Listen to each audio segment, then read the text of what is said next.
We're continuing to cover the story around Brett Kavanaugh's nomination to the Supreme Court, which is getting crazier and murkier by the moment. It's a 36-year-old allegation.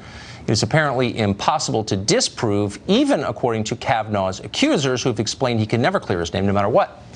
Francey Hakes is a former DOJ National Coordinator for Child Exploitation and Prevention and Interdiction, and she joins us now. Francey, thanks a lot for coming on tonight. So since you've spent your life prosecuting, looking into crimes like this, what's your assessment of this allegation? Well, Tucker, it's interesting. As a prosecutor, I look at allegations that are generally only he said, she said, with two factors. One, what is the level of detail of the allegation? And I got this from children as young as 4 all the way to adult men and women. What is the detail in the allegation that indicates veracity? And number two, is there a motive or bias to make up a false allegation? And here you have to say that, at least in the respect of how it's being treated, it looks very political. When it comes to the level of detail, I have to say it is lacking. I do not want to accuse Dr. Ford, and I'm not accusing Dr. Ford of lying. All I am saying is, if I was assessing this as a prosecutor, this is not a case I could bring. Huh.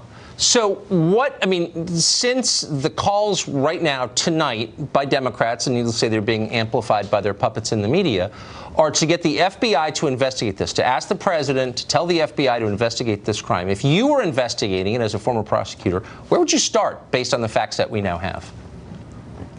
The only thing you can do in this case, in my opinion, Tucker, is talk to her and talk to Judge Kavanaugh. There are no allegations of exactly when this happened or exactly where it took place, what the other circumstances were at the party. And so I do not understand how the FBI could be expected to look into something that is, first, outside their jurisdiction, but second, 36 years old, without any level of detail that would allow them to dig in and investigate. So can we take those calls as credible or sincere? I don't think so. It looks to me to be very political, Tucker. I mean, at this point, you've got an 11th hour allegation. Well, really, it's a 13th hour allegation, if you will, because it's after the hearings were closed. There was plenty of opportunity to ask Judge Kavanaugh about these allegations before they were brought out last week by Senator Feinstein. What I'm most troubled by is that you have a bare allegation on paper. Remember, at this moment, it's paper. The public has heard nothing from Dr. Ford. And so it is a paper allegation that looks to me like it is designed to bring down Judge Kavanaugh, certainly to ruin his life and reputation. And we don't do that in this country without due process. Well, we certainly do it quite a bit now, I've noticed. Francey, thank you very much. Thanks for having me. Over on CNN, commentator Simone Sanders has staked out a brand new position by wanting to hear testimony about allegations of abuse from Christine Ford. Republicans are somehow saying that sexual abuse doesn't matter.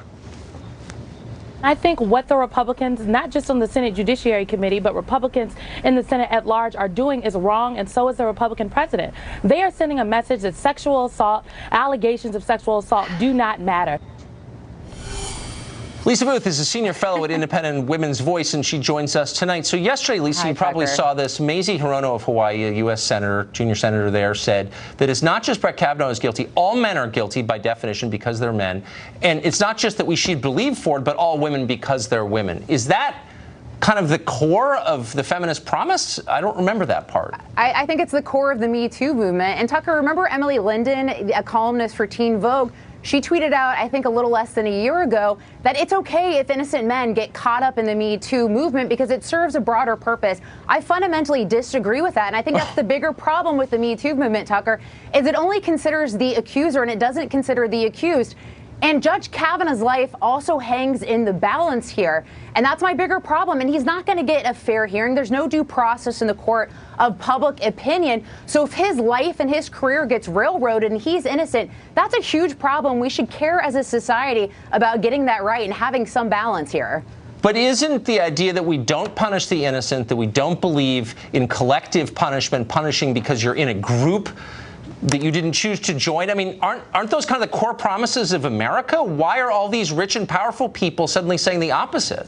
Well, they should be, Tucker. But even to the broader point of wanting an FBI investigation, as your previous guest said, What is there to investigate? Christine Ford doesn't remember when. She doesn't remember where. She doesn't remember how she got there. She doesn't remember how she got home. Yet we're supposed to believe the veracity of her most central and critical claim that Judge Kavanaugh attempted to try to rape or assault her simply based on her gender.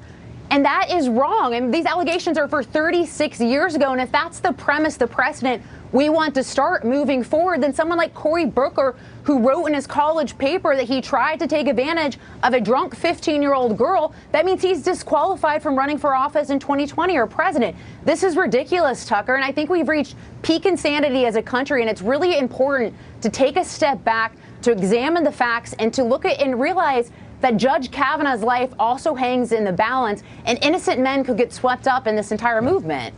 People are terrified in this country right now, not just guilty people, but innocent people, decent people. They're afraid. They're afraid of the mob. The left is out of control, I think. Lisa, thank you. I agree. very much. Thank you, Tucker.